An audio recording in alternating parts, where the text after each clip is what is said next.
नेपाल दर्पणमा साथी जानुका दुवाडीसँगै भोजेन्द्र बस्नेतको नमस्कार। नेपाल दर्पण उज्यालो रेडियो नेटवर्क काठमाडौँमा 90 मेगाहर्ट्जसँगै देशभरि विभिन्न एफएम स्टेशनबाट तथा मोबाइल एप्लिकेशन र अनलाइनबाट संसारभर एकसाथ प्रसारण भइरहेको छ। नेपाल दर्पण सुरु गरौं मुख्य खबरका शीर्षकहरूबाट। एमसीसी बारे डिसेम्बर 14 अघि नै निर्णय गर्न अमेरिकी सहायक विदेश मन्त्री लूको आग्रह, छलफल गरेर निष्कर्षमा पुग्ने माओवादी अध्यक्ष प्रचण्डको भनाई, अरू दलको निर्णय हेरेर धारणा बनाउने एमाले अध्यक्ष ओलीको जवाब। नेपालमा कोरोना विरुद्धको खोप लगाउनेको संख्या 90 लाख नाघ्यो। पूर्ण मात्रा खोप लगाउनेको संख्या 78 लाख भन्दा धेरै। आवश्यकता परे बुस्टर डोजका लागि पनि खोप ल्याउने स्वास्थ्य मन्त्री खतिवड़ाको भनाई। एक वर्षमा घर जग्गाको मूल्य 26% भन्दा धेरैले बढ्यो। घर जग्गा कारोबार गरेको तथ्याङ्क सही रूपमा राख्न गभर्नर अधिकारीको आग्रह। विवादास्पद कानून खारिज गर्ने भारतीय प्रधानमन्त्री मोदीको घोषणापछि पनि किसानको आन्दोलन जारी। संसदबाट कानून रद्द गर्ने दिनको पर्खाइमा रहेको प्रतिक्रिया। र शहीद स्मारक ए डिभिजन लीग फुटबलको उद्घाटन खेलमा गोल रहित बराबरी। बंगलादेशसँगको पहिलो टी20 क्रिकेटमा पाकिस्तान 4 विकेटले विजयी। उज्यालो रेडियो नेटवर्कबाट प्रसारण भइरहेको नेपाल दर्पणमा अब सुनौ पूरा खबर। अमेरिकी सहायक विदेश मन्त्री डोनाल्ड लूले अमेरिकी मिलेनियम च्यालेन्ज कर्पोरेसन एमसीसी को बारेमा आउँदो डिसेम्बर 14 अर्थात मंसिर 28 गते अघि निर्णय गर्न आग्रह गर्नुभएको छ। नेपाल भ्रमणमा रहनुभएका विदेश मन्त्री लूले आफूसँगको भेटमा डिसेम्बर 14 अघि निर्णय गर्न आग्रह गर्नुभएको नेकपा माओवादीका अध्यक्ष पुष्पकमल दाहाल प्रचण्डले जानकारी दिनुभयो। आफूले एमसीसी पहिला नेपालले सम्झौता गरे अनुसार नरहेकोले सबै पार्टीसँग छलफल गरेर निर्णय लिने जानकारी गराएको पनि भेटपछि अध्यक्ष प्रचण्डले बताउनुभयो। उहाँले आफूहरूले डिसेम्बर 14 अघि नै निर्णयमा पुग्ने पनि बताउनु भयो। पहिला ओरिजिनल डकुमेन्ट जस्तो थियो, पछि अलिकति चेन्ज भयो, त्यसले पनि यहाँ कन्फ्युजन छ। तैपनि हामी सकेसम्म यसलाई पोजिटिभली कसरी हल गर्न सकिन्छ भनेर छलफल गरेका छौँ। हामीले अल पार्टी मिटिङ राख्ने निर्णय गरिसकेका छौँ। हामी सकेसम्म उहाँहरूले डेट भन्नुभएको थियो, यो डिसेम्बर 14 सम्ममा चाहिँ टुङ्ग्याइदिए हुन्थ्यो। नहुने हो भने नहुने भनिदिएपछि हामी अरू देशले मागिरहेका छन्, हामी अन्त जान्थ्यौँ। हुने हो भने डिसेम्बर 14 सम्म टुङ्ग्याइदिए हुन्थ्यो भन्ने थियो। हामी डिसेम्बर 14 अगाडि एउटा टुङ्गोमा पुग्ने कोसिस गर्छौँ भने मैले। अमेरिकी सहायक विदेश मन्त्री डोनाल्ड लूले नेकपा एमालेका अध्यक्ष केपी शर्मा ओलीसँग पनि भेटवार्ता गर्नुभएको छ। अध्यक्ष ओलीसँगको भेटमा लूले एमसीसी बारे एमालेको धारणा के हो भनेर सोध्नु भएको र जवाफमा अध्यक्ष ओलीले सरकारमा भएका दलहरूले गरेको निर्णय हेरेर आफ्नो निर्णय बनाउने बताउनु भएको नेकपा एमालेका विदेश विभाग प्रमुख डाक्टर राजन भट्टराईले बताउनु भयो। एमसीसी के गर्नुहुन्छ भन्ने उहाँहरूको प्रश्न थियो। एमसीसी को बारेमा हामी अहिले सरकारमा छैनौँ। सरकारमा नभएको अवस्थामा हामीले अहिले यही गर्ने भनेर हामीले बोल्ने स्थिति छैन। सरकारमा भएकाहरूले के गर्ने भन्ने उहाँहरूको के छ अहिलेसम्म कसैले पनि हामीलाई सम्पर्क गर्नुभएको छैन। उहाँहरूको कुराकानी के आउँछ त्यो हेरेर हामीले निर्णय गरौँ। अहिले हामीले यही गर्ने भनेर हामीले केही पनि भन्न सक्ने अवस्थामा छैनौँ र सायद हामी त्यो भन्नुपर्ने जरुरीमा पनि भएनौँ कि किनभने उहाँहरूसित पार्लियामेन्टमा चाहिने सजिलो बहुमत छ। त्यसो हुँदा अपोजिसनको त्यस मामलामा उहाँहरूले रोल खोज्नु भएको छैन कि जस्तो लागेको छ। त्यसो हुँदा यस विषयमा अहिले हामी यति नै भनौँ। यसैबीच अमेरिकी सहायक विदेश मन्त्री डोनाल्ड लूले एमसीसी सम्झौता कार्यान्वयनको लागि समय सीमा नरहेको बताउनु भएको छ। आज भएको पत्रकार भेटघाटमा उहाँले डिसेम्बर 14 मा एमसीसी बोर्डको बैठक रहेकाले त्यसमा नेपालको बारे एजेन्डा हुन सक्ने भन्दै हरेक 3 महिनामा हुने बैठकमा पनि नेपालको विषयले प्रवेश पाउन सक्ने बताउनु भयो। प्रधानमन्त्री शेरबहादुर देउवा, प्रमुख प्रतिपक्षी दलका नेता केपी शर्मा ओली, नेकपा माओवादी केन्द्रका अध्यक्ष पुष्पकमल दाहाल प्रचण्ड, परराष्ट्र मन्त्री डाक्टर नारायण खड्का लगायतसँग भेटवार्ता गर्नुभएका लूले सबै नेता एमसीसी कार्यान्वयनका लागि सकारात्मक रहेको बताउनुभयो। उहाँले एमसीसीमा अमेरिकी सरकारको कुनै स्वार्थ नभएको बताउनुभयो। लूले एमसीसीको बारेमा कहाँबाट गलत सूचना फैलियो आफूलाई थाहा नभएको पनि बताउनुभयो। नेपालमा कोरोना विरुद्धको खोपको कम्तीमा पहिलो मात्रा लगाउनेको संख्या 90 लाख नागेको छ। पछिल्लो 24 घण्टामा 1,73,498 जनाले कोरोना विरुद्धको खोप लगाएसँगै कोरोना विरुद्धको खोप लगाउनेको संख्या 90 लाख नागेको स्वास्थ्य तथा जनसंख्या मन्त्रालयले जनाएको छ। अहिलेसम्म 90,81,654 जनाले कम्तीमा पहिलो मात्रा खोप लगाएकोमा उनीहरूमध्ये 78,01,506 जनाले पूर्ण मात्रा खोप लगाएका छन्। नेपालमा अहिलेसम्म 1,68,63,000 83,160 मात्रा खोप प्रयोग भएको स्वास्थ्य तथा जनसंख्या मन्त्रालयले जनाएको छ। यसैबीच स्वास्थ्य तथा जनसंख्या मन्त्री विरोध खतिवड़ाले अब देशका कुनै पनि नागरिकले कोरोना विरुद्धको खोपबाट वञ्चित हुन नपर्ने गरी खोप ल्याउन लागेको बताउनु भएको छ। भक्तपुरमा भएको कार्यक्रममा उहाँले सरकारले 6 करोड़ खोपको सुनिश्चितता गरेको बताउनुभयो। उहाँले 12 वर्षदेखि 18 वर्षका नागरिकका लागि 1 करोड़ खोप सम्झौता भइसकेको जानकारी दिनुभएको छ। अमेरिकामा 5 वर्षसम्मका बालबालिकालाई खोप लगाएको र भारत तथा चीन पनि त्यस्ता खोपको परीक्षण भइरहेकाले त्यो सफल हुने बित्तिकै 12 वर्षभन्दा तल 5 वर्षसम्मका बालबालिकाका लागि पनि खोप ल्याउने उहाँको भनाइ छ। उहाँले 2 डोज खोप दिएर नपुग्ने भन्दै तेस्रो डोज खोप बुस्टर लगाउनु पर्ने चर्चा चलिरहेकाले त्यसबारेमा पनि सरकारले छलफल चलाएको र आवश्यकता परे तेस्रो डोज दिनका लागि बुस्टर खोप पनि ल्याइने बताउनु भएको छ। यसैबीच पछिल्लो 24 घण्टामा 296 जनामा कोरोना भाइरसको संक्रमण पुष्टि भएको छ। पीसीआर र एन्टिजेन गरी 8,972 जनाको नमूना परीक्षण गर्दा 3.29% अर्थात 296 जनामा कोरोना भाइरसको संक्रमण पुष्टि भएको स्वास्थ्य तथा जनसंख्या मन्त्रालयले जनाएको छ। यस्तै पछिल्लो 24 घण्टामा 369 जना निको भएका छन्। थप 5 जना सहित कोरोना संक्रमणका कारण ज्यान गुमाएका स्वास्थ्य मन्त्रालयले जनाएको छ। अहिले नेपालमा 7,539 जना सक्रिय संक्रमित रहेका छन्। एक वर्षमा घर जग्गाको मूल्य 26% भन्दा धेरै बढेको छ। नेपाल राष्ट्र बैंकले सार्वजनिक गरेको घर जग्गा मूल्य सर्वेक्षण प्रतिवेदन अनुसार आर्थिक वर्ष 2076-77 को तुलनामा 77-78 मा घर जग्गाको मूल्य 26.45% ले बढेको हो। घर जग्गा मूल्य सर्वेक्षणका लागि मालपोत कार्यालय र वाणिज्य बैंकहरूबाट प्राप्त तथ्याङ्कलाई आधार मानिएको छ।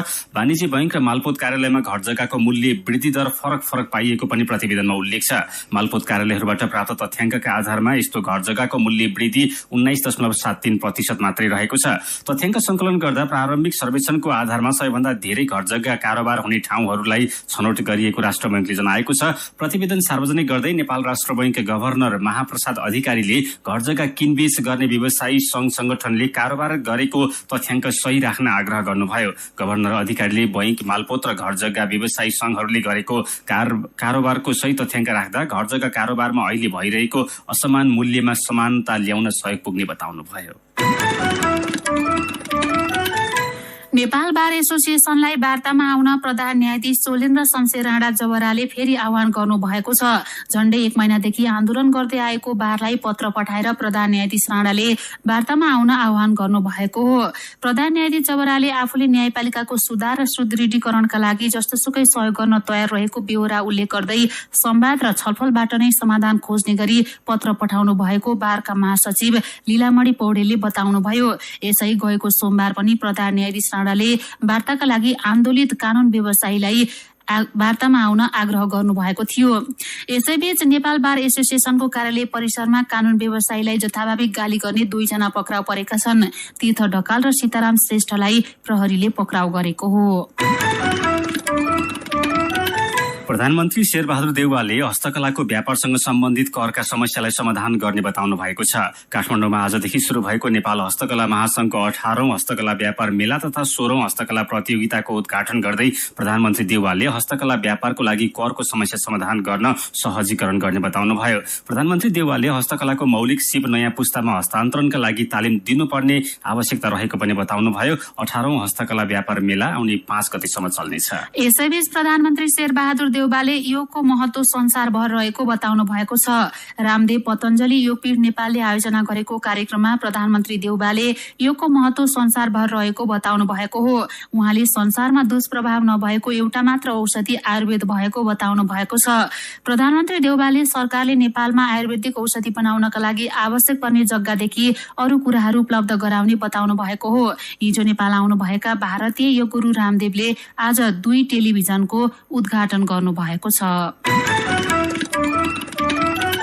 सीधा कुरा प्रष्ट विचार। यो हो उज्यालो रेडियो नेटवर्क काठमाडौँमा 90 मेगाहर्ज। नेपाल दर्पणमा कुराकानीसँगै खबरको सिलसिला बाँकी नै छ, सुन्दै गर्नुहोला।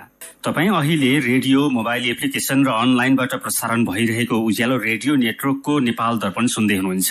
यतिन्जेल हामीले एमसीसी बारे डिसेम्बर 14 अघि नै निर्णय गरिसक्न अमेरिकी सहायक विदेश मन्त्री लूको आग्रह, छलफल गरेर निष्कर्षमा पुग्ने माओवादी अध्यक्ष प्रचण्डको भनाई, अरू दलको निर्णय हेरेर धारणा बनाउने एमाले अध्यक्ष ओलीको जवाफ, नेपालमा कोरोना विरुद्धको खोप लगाउनेको संख्या 90 लाख नाग्यो लगायतका खबर प्रस्तुत गर्यौं। नेपाल दर्पणमा अब बाँकी प्रसंग। जनगणनाको मुख्य चरणमा अहिले व्यक्ति गणना भइरहेको छ। सही तथ्याङ्क लिने उद्देश्यले देशभर 40,000 गणक घर घरमा पुगेर जनगणना गरिरहेका छन्। गणकलाई अक्सर बसोबास रहेको ठाउँ अर्थात जो जहाँ बसेको छ त्यहीबाट विवरण टिप्न भनिएको छ। मूल घरदेखि टाढा जो शहर बजारमा अस्थायी रूपमा बस्दै आएका छन् उनीहरूले अहिले बस्दै आएको ठाउँबाट विवरण दिनुपर्ने हुन्छ। तर डेरामा बस्नेहरू नभेटिने, घरधनीले सही विवरण दिन आनाकानी गर्ने जस्ता समस्या छन्।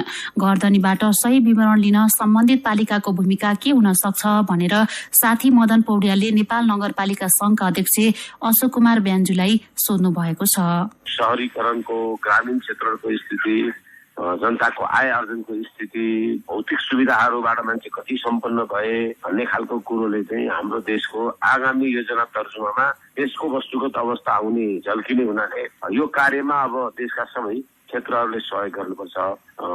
3 तहको सरकार, प्रशासनिक निकाय, जनसमुदायले नै सहयोग गर्नुपर्छ। यो कार्यमा हाम्रो नगरपालिका संघको तर्फबाट राष्ट्रिय रूपमा नै पालिकाहरूले सकारात्मक रूपमा लिएर यसलाई चाहिँ सफल बनाउन सहयोग गर्ने भन्ने कुरा नै छ। विवरण संकलन गर्ने बेला अलिकति केही समस्याहरू देखिन्छन्, जस्तो अब डेरावाला, त्यसै गरी घरधनी र उहाँहरूको बीचमा हुने समन्वय अभाव छ नि। अब यो विवरण टिप्दै गर्दाखेरि डेरामा बस्नेले के कुरा बुझ्ने र घरधनीले चाहिँ के गर्नुपर्छ होला त? अब मुख्य कुरा चाहिँ दोहोरोपना नहोस्। बाहिर बसेका मान्छेले पनि तथ्याङ्क टिपाउला, उतातिर घरमा पनि टिप्यो भने एउटै मान्छेको 2टा तथ्याङ्क आउँछ र हाम्रो चाहिँ तथ्याङ्क मिथ्याङ्क हुन्छ। त्यसरी मिथ्याङ्क नबनाऊ भन्ने हिसाबले जहाँ छ त्यहीँबाट लिने भन्ने खालको कुरो हो। त्यसमा अब घरपति जो बहालमा दिनुभएको छ उहाँलाई केही समस्या हुँदैन। आफ्नो घरमा कतिजना मान्छे बाहिरबाट आएर बसेका छन् भन्ने खालको कुरो देखिन्छ होइन। त्यसै उहाँलाई समस्या हुँदैन। उहाँलाई पर्याप्त मात्रामा सूचना जानकारी गराउने कुरा चाहिँ हामीले गर्नुपर्छ। त्यो गर्नका लागि चाहिँ अब सरकारका अङ्गहरू, हामी स्थानीय सरकारहरूले चाहिँ व्यापक मात्रामा जन समुदायमा सूचना जारी गर्ने र उहाँहरूलाई चाहिँ यस कार्यमा संलग्न हुन गराउन सहयोग गर्ने भन्ने खालको कुरो नै हामीले गर्नुपर्छ। डेरावालाहरूको चाहिँ सही विवरण नदिने जोखिम छ भनेर चाहिँ गुनासो बढ्दो छ। यो त्यो कुरा होला, त्यो शहरी क्षेत्रमा त्यस्तो हुन पनि सक्छ। तर त्यसलाई त्यो दिँदाखेरि केही पनि घाटा हुँदैन, त्यसले वास्तविक नेपालको तथ्याङ्क आउँछ भन्ने कुरा नै हामीले घरवालाहरूलाई जानकारी गराउनु पर्यो। तथ्याङ्क सङ्कलन कर्ताहरूले पनि प्रत्येक घर घरमा गएर प्रत्येक घरको चाहिँ वस्तुगत अवस्था चाहिँ बुझेर गर्नुपर्छ। उहाँहरूले चाहिँ सहयोग नै गर्नुपर्छ र सहयोग गर्ने वातावरण बनाउनुपर्छ। त्यस्तो असहज परिस्थिति निर्माण भएको ठाउँ छन् भने सम्बन्धित गणकले नगरपालिकामा जानकारी गरायो, आयोगमा जानकारी गरायो भने हामी सम्बन्धित घरधनीसँग छलफल गरेर त्यसलाई निरूपण गर्छौँ। किन यस्तो चाहिँ मानसिकता देखिएको होला अथवा बुझाइ? मानिसहरू घरमा बसेका मानिसहरूको सरकारी नियमअनुसार घरबाल कर तिर्नुपर्छ, तिरे हुँदैन, कर तिर्नु पर्ला भनेर होला। अब मानिसहरूका विभिन्न तथ्याङ्क, अब यो संसारभरिका मानिसहरूले यो तथ्याङ्कको कुरा मात्र होइन, प्रत्येक घरमा मेरो ठाउँमा मभन्दा बाहेकका को मान्छे व्यापार व्यवसाय गर्छन्, बस्छन्, उसको बसोबास छ, कति सङ्ख्या छ, के गर्छ भन्ने कुरा सूचना राख्नुपर्छ। किनभने सुरक्षाको कुरा हुन्छ होइन। त्यो सुरक्षाको कुरा त झन् जानकारी गराउनु पर्छ। लुकाउनुहुन्छ भने त उहाँको त अज्ञानता हो नि। त्यो त उहाँ हुनुहुन्थ्यो नेपाल नगरपालिका संघका अध्यक्ष अशोक कुमार ब्यान्जु। यसैबीच भारतीय प्रशासनले बाटो नदिएपछि जनगणनाका लागि खटिएको टोली नेपाली भूमि हुँदै दार्चुलाको छाङ्गरू र तिङ्कर हिँडेको छ।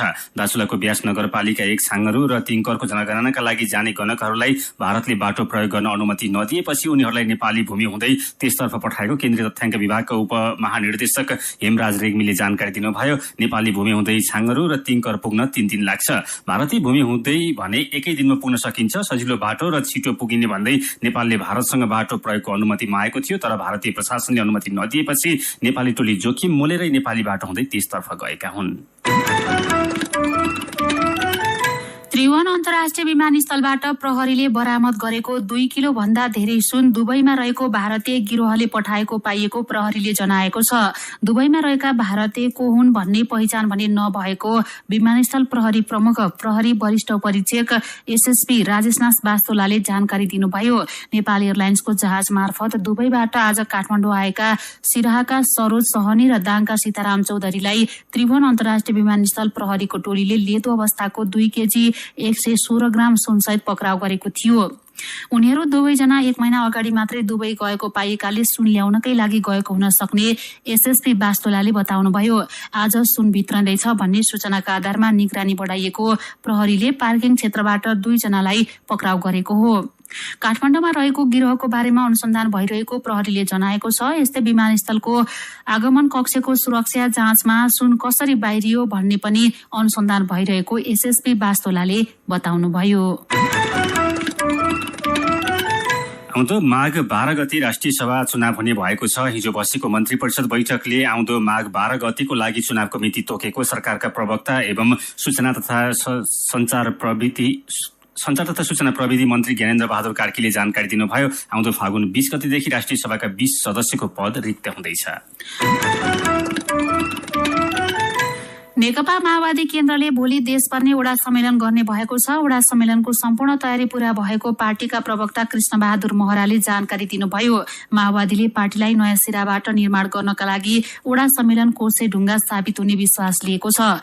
समाजवादको यात्रा पूरा गर्न नागरिकको तहदेखि नै परिवर्तन जरुरी रहेको भन्दै माओवादीले त्यसका लागि नयाँ क्रान्तिकारी विचार र नयाँ क्रान्तिकारी पार्टी निर्माण गरौं भन्ने नारा समेत तय गरेको छ। माओवादीले वडा समितिको चयन गर्दा सकेसम्म सर्वसहमतिमा गर्न भनेको छ। यसैबीच नेपाली कांग्रेसको 14औं महाधिवेशन अन्तर्गत आज प्रदेश सभा क्षेत्रीय अधिवेशन हुँदैछ। देशभरका 330 प्रदेश निर्वाचन क्षेत्र मध्ये 14 जिल्लाका प्रदेश अधिवेशन भइसकेको र बाँकी प्रदेश निर्वाचन क्षेत्रमा अधिवेशन हुन लागेको कांग्रेसको केन्द्रीय निर्वाचन समितिका सचिव जगन्नाथ श्रेष्ठले बताउनुभयो। प्रदेश अधिवेशन सकेका जिल्लाहरूमा जिल्ला अधिवेशन भइरहेको छ। प्राविधिक कारणले कुनै प्रदेशले अधिवेशन गर्न नसकेको अवस्थामा पर्सि 5 गतेभित्र अधिवेशन गर्नुपर्नेछ। आउँदो सोमबार निर्वाचन क्षेत्रको क्षेत्रीय अधिवेशन हुँदैछ। कांग्रेसले आउँदो 16 र 17 गते 7वटै प्रदेशमा एकैसाथ प्रदेश अधिवेशन गर्दैछ। सीधा कुरा प्रष्ट विचार। यो हो उज्यालो रेडियो नेटवर्क काठमाडौँमा 90 मेगाहर्ज। नेपाल दर्पणमा मेरो पनि भन्नु छ सँगै खबरको सिलसिला बाँकी नै छ, सुन्दै गर्नुहोला। विभिन्न रेडियो स्टेशनबाट मेचीदेखि महाकालीसम्म र मोबाइल एप्लिकेशन तथा अनलाइनबाट संसारभरि एकसाथ प्रसारण भइरहेको नेपाल दर्पणमा तपाईंलाई फेरि स्वागत छ। अब बाँकी खबर।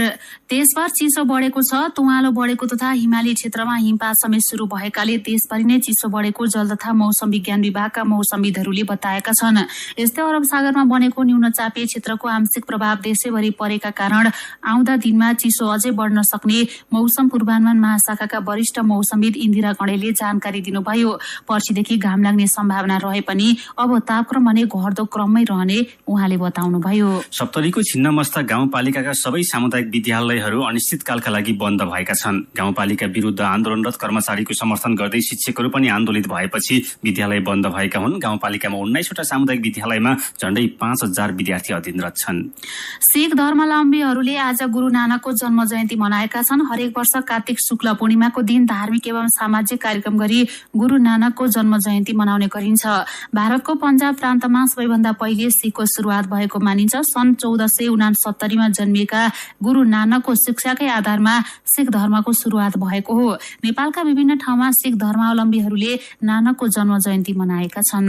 आज विश्व शौचालय दिवस नेपालमा पनि विभिन्न कार्यक्रम गरी मनाइँदैछ। हरेक वर्ष नोभेम्बर 19 मा मनाइने विश्व शौचालय दिवसको यो वर्षको नारा शौचालयको उपयोगिता भन्ने रहेको छ। नेपाललाई 2076 साल असोज 13 गते खुल्ला दिशामुक्त क्षेत्र घोषणा गरियो, तर नेपालमा अझै पनि 5% मानिस शौचालयको प्रयोगबाट बाहिर छन्। नागरिकलाई शौचालयको प्रयोग र सरसफाईबारे चेतना जगाउन तीनवटै तहका सरकार जिम्मेवार बन्नुपर्ने विभागका महानिर्देशक तिरेश प्रसाद खत्रीले बताउनुभयो। कतिपय घरहरूमा समेत अझै शौचालय बनेका छैनन् भने सार्वजनिक शौचालय नहुँदा समस्या छ। मेरो पनि भन्नु छ। सार्वजनिक शौचालयको अभावमा नागरिकले समस्या भोग्दै आएका छन्। यही विषयमा आएका विचार र प्रतिक्रियालाई आज हामीले मेरो पनि भन्नु छमा समेटेका छौं। सुरेन्द्र चौधरी लेख्नुहुन्छ, म व्हीलचेयर प्रयोगकर्ता हुँ। सरकार भन्छ शौचालयदेखि कार्यालय सबै अपाङ्ग मैत्री छन्, तर हालसम्म मैले प्रयोग गरेका सार्वजनिक शौचालयमा न सरसफाई छ, न पानी छ, न त अपाङ्ग मैत्री नै। राजेन्द्र खड्काको प्रतिक्रिया छ, ठाउँ ठाउँमा सार्वजनिक शौचालय नहुँदा हामीले यात्राका क्रममा धेरै समस्या भोगेका छौं, तर सम्बन्धित निकायलाई यस विषयमा कुनै चासो नै छैन। रविन दाहाल र जितेन्द्र खान व्यङ्ग्य गर्दै लेख्नुहुन्छ, सार्वजनिक शौचालयको प्रयोग गर्नुभन्दा डाइपर प्रयोग गर्नु बेस भने जस्तै हुन्छ। एक त आवश्यक सार्वजनिक शौचालय छैनन्, भएका पनि फोहोर र दुर्गन्धले प्रयोग गर्नै गाह्रो छ। सार्वजनिक शौचालय नहुँदा आफूले भोग्नु परेको पीडाबारे अमृत राज उपाध्याय भन्नुहुन्छ, एक दिन काठमाडौँको न्युरोड हुँदै बागबजार आउँदै थिएँ, पेटमा अचानक गडबडी भयो। बाटोमा सार्वजनिक शौचालय नभएकाले 25 रुपियाँमा एक बोतल मिनरल वाटर किनेर नजिकै रहेको एउटा पसलको शौचालय प्रयोग गरे।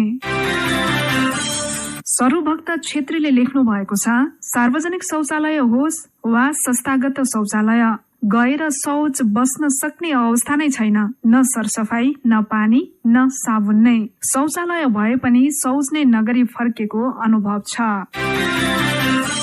अनि गोपाल प्रसाद तुम्बापो बिर्तामोट बस पार्कको सार्वजनिक शौचालयको उदाहरण दिँदै लेख्नुहुन्छ, शौचालय प्रवेश गर्न साथ 10 र हातमुख धोएको 5 रुपियाँ भनेर सूचना टाँसिएको छ, तर शौचालय भित्र भने 1 मिनेट उभिन पनि अति गाह्रो हुन्छ। बाध्यतावश खुरुक्क 15 रुपियाँ तिर्यो, हिँड्यो। दुःख पोख्न त मन छ, तर कसलाई सुनाउनु? विचारका लागि तपाईलाई धन्यवाद। मेरो पनि भन्नु छ। मेरो पनि भन्नु छ प्रस्तुत गर्दै हुनुहुन्थ्यो साथी सुजता सुनुवार। नेपाल दर्पणमा अब विदेशको खबर। भारतका किसानले कृषि सम्बन्धी विवादास्पद कानून संसदबाट खारेज गरेपछि मात्रै आन्दोलन रोक्ने बताएका छन्। प्रधानमन्त्री नरेन्द्र मोदीले 1 वर्षको विरोधपछि कृषि सम्बन्धी विवादास्पद 3वटा कानून खारेज गर्ने घोषणा गरे पनि विरोध प्रदर्शन जारी राख्ने किसानले बताएका हुन्। किसानका नेता राकेश टिकैतले मोदीको घोषणापछि सामाजिक सञ्जाल ट्विटरमा टिप्पणी गर्दै कृषि कानूनहरू संसदमा रद्द गर्ने दिनको प्रतीक्षामा भएको बताउनु भएको छ। झण्डै 40 किसान संगठनको छाता संस्था संयुक्त किसान मोर्चाले सरकारले गरेको अनुरोधका बावजुद पनि विरोधबाट पछि हट्न अस्वीकार गरेको थियो। अघिल्लो नोभेम्बरदेखि ती कानूनको विरोधमा हजारौं किसानले राजधानी दिल्लीको सीमा क्षेत्रमा धरना दिइरहेका थिए। किसानहरूले ती कानूनले कृषिमा निजी क्षेत्रको आवागमन सहज बनाउने र त्यसले आफ्नो आयमा असर गर्ने बताउँछन्। मन्त्रीहरूले ती कानून कृषकका लागि लाभदायक भएको दावी गरेका थिए, तर सरकारसँग भएका थुप्रै चरणका वार्ताहरू असफल भएका थिए। ठूलो संख्यामा किसान बसोबास गर्ने पञ्जाब र उत्तर प्रदेश राज्यमा हुन लागेको चुनावलाई ध्यानमा राखेर मोदीले यस्तो घोषणा गरेको हुन सक्ने विज्ञहरूले बताएका छन्। अब केही खेल खबर। शहीद स्मारक ए डिभिजन लीग फुटबलको उद्घाटन खेल गोल रहित बराबरीमा सकिएको छ। आज भएको उद्घाटनमा 7 दोबाटो युथ क्लब र फ्रेन्ड्स क्लबले गोल रहित बराबरी खेलेपछि 1-1 अङ्क बाँडेका छन्। त्रिपुरेश्वरमा रहेको दशरथ रङ्गशालामा दुवै टोलीले पाएको मौकालाई सदुपयोग गर्न सकेनन्। पहिलो हाफमा 7 दोबाटोले बल पोजिसनमा पकड जमाएको थियो, तर गोल गर्न सकेन। कुनै पनि टोलीले गोल गर्न नसकेपछि 1-1 अङ्क बाँडेको हो। यसैबीच बंगलादेशसँगको पहिलो टी20 क्रिकेटमा पाकिस्तान 4 विकेटले विजयी भएको छ। बंगलादेशले दिएको 128 रनको लक्ष्य पाकिस्तानले 19 ओभर 2 बलमा 6 विकेट गुमाएर भेट्टायो। पाकिस्तानको जितमा फखर जमान र खुशदिल शाहले समान 34 रन बनाए। यस्तै सदाब खानले 21, मोहम्मद नवाजले 18 रन बनाए। बलिङतर्फ बंगलादेशका तस्किन अहमदले 2 विकेट लिए। यसअघि ढाकामा टस जितेर पहिले ब्याटिङ गरेको बंगलादेशले निर्धारित 20 ओभरमा 7 विकेट गुमाएर 127 रन बनायो। बंगलादेशका लागि अफिफ होसेनले 36, मेहेदी हसनले 30 र नुरुल हसनले 28 रन बनाए। बलिङतर्फ हसन अलीले 3, मोहम्मद वासिमले 2 विकेट लिए। यो जितसँगै पाकिस्तानले 3 खेलको श्रृङ्खला 1-0 को अग्रता बनाएको छ। अहिले पाकिस्तान बंगलादेशको भ्रमणमा रहेको छ। यसैबीच अहिले भारतसँगको दोस्रो टी20 क्रिकेटमा न्यूजील्याण्डले ब्याटिङ गरिरहेको छ। राँचीमा टस हारेर ब्याटिङ गरिरहेको न्यूजील्याण्डले ताजा अवस्थामा 3 विकेटको क्षतिमा 109 रन बनाएको छ। यी दुई टोलीले 3 खेलको टी20 श्रृङ्खला खेल्न लागेका हुन्। यसअघि बुधबार भएको पहिलो खेल भारतले 5 विकेटले जितेको थियो। खेल खबरसँगै उज्यालो रेडियो नेटवर्कबाट प्रसारण भइरहेको नेपाल दर्पणको समय सकिने लागेको छ। बिदा हुनु अघि आजका मुख्य खबरका शीर्षकहरू फेरि एकपटक। एमसीसी बारे डिसेम्बर 14 अघि नै निर्णय गर्न अमेरिकी सहायक विदेश मन्त्री लूको आग्रह, छलफल गरेर निष्कर्षमा पुग्ने माओवादी अध्यक्ष प्रचण्डको भनाई, अरू दलको निर्णय हेरेर धारणा बनाउने एमाले अध्यक्ष ओलीको जवाफ। नेपालमा कोरोना विरुद्धको खोप लगाउनेको संख्या 90 लाख नाग्यो। पूर्ण मात्रा खोप लगाउनेको संख्या 78 लाखभन्दा धेरै। आवश्यकता परे बुस्टर डोजका लागि पनि खोप ल्याउने स्वास्थ्य मन्त्री खतिवड़ाको भनाई। एक वर्षमा घर जग्गाको मूल्य 26% भन्दा धेरै बढ्यो। घर जग्गा कारोबार गरेको तथ्याङ्क सही रूपमा राख्न गभर्नर अधिकारीको आग्रह। विवादास्पद कानून खारेज गर्ने भारतीय प्रधानमन्त्री मोदीको घोषणापछि पनि किसानको आन्दोलन जारी। संसदबाट कानून रद्द गर्ने दिनको पर्खाइमा रहेको प्रतिक्रिया। र शहीद स्मारक ए डिभिजन लिग फुटबलको उद्घाटन खेलमा गोल रहित बराबरी। बंगलादेशसँगको पहिलो टी20 क्रिकेटमा पाकिस्तान 4 विकेटले विजयी। आजको नेपाल दर्पण सकिएको छ। प्रविधिमा साथ दिने साथी संघर्ष विष्टसँगै हामी जानुका दुवाडी र भोजेन्द्र बस्नेत पनि बिदा हुन्छौं। कोरोना संक्रमणको जोखिम कायमै रहेकाले स्वास्थ्यका मापदण्ड पालना गरौं। नमस्कार।